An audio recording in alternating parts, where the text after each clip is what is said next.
Yangi uchastka olsangizda ichida mana shunaqa mebellari bo'lsa, gilamlari bo'lsa qaranglar. Katta Hasanboyga kelganmiz. Hovlimizni 4 ta yonma-yon, ikkitasi tayyor bo'lyapti va mana ikkinchisi tayyor bo'ldi. Birinchisi sotilib bo'lgan. Sherbo'mdan shunday tushib kelishingizda katta yo'l bor, bu yo'l obodonlashtirish ishlari ketyapti. Xullas, zo'r lokatsiyadan narxiga zo'r hovlini hosiliga ko'rsataman. Xo'p, uyimizning fasadini ko'rsanglar bo'ladi. Birinchi etaj bor, podval bor, ikkinchi etaj va terrasasi bor. Idealniy вообще.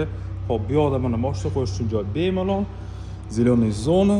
Xo'p, ko'p kuttirmayman, endi uyimizning ichlarini ko'ramiz. Uyimizning dizayni juda ham chiroyli chiqqan, hammaga yoqadigan stilda remontdan chiqarilgan. Qaranglar. Okamli pulni ayamasdan kiraverishga mana shunaqa chiroyli gilam, mebellar qo'yib qo'yganlar.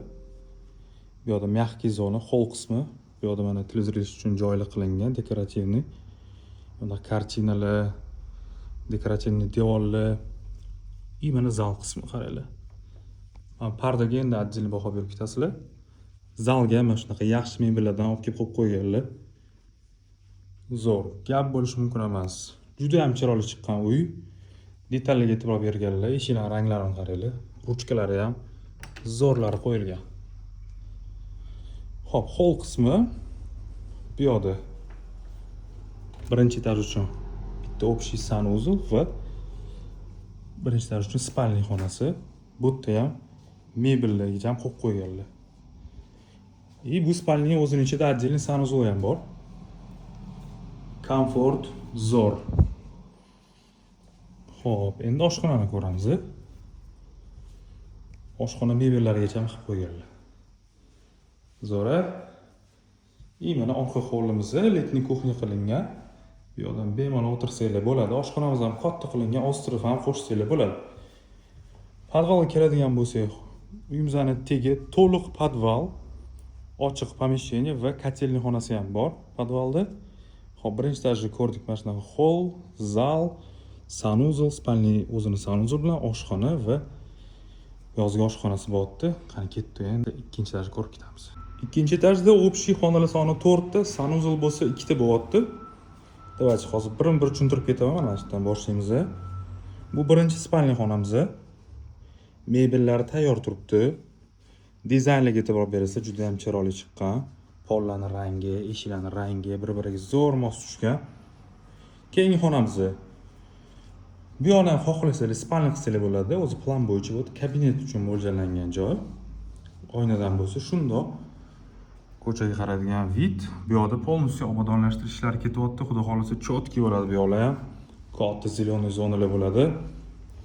Xo'p, dal yuramiz. O'rtada bizda общий санузел, vanna qilingan. Zo'r. Bu yoqda bo'lsa master spalniy bo'lyapti. Kirishimizda отдельный o'zini санузел bor, dushovoy qilingan. Komfort zo'r qilingan. Va mana spalniy qismi. Mebellari qilingan. Pardali ilingan. Cho'pli pollar qilingan. Zo'r. Hammasi sizlar kelib turib, mazza qilib yashashlik uchun tayyor bo'lib turibdi. Bu bo'lsa oxirgi spalniy xonamiz. E'tibor bersanglar bo'ladi, har bitta xona o'zgarishi chiroyli chiqqan.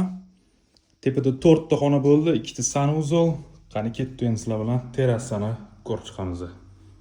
Hozirda hamma uyda ko'ravermaydigan bu hovlimizda mana shunaqa katta terrasasi bor. Mazza qilib o'tiradigan joy.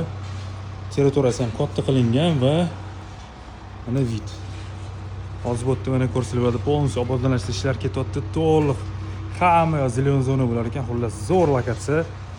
Hamma informatsiya описаниеda, любой payt kelib ko'rsanglar bo'ladi. Narxlari bilan описаниеda yozib qoldirib ketamiz.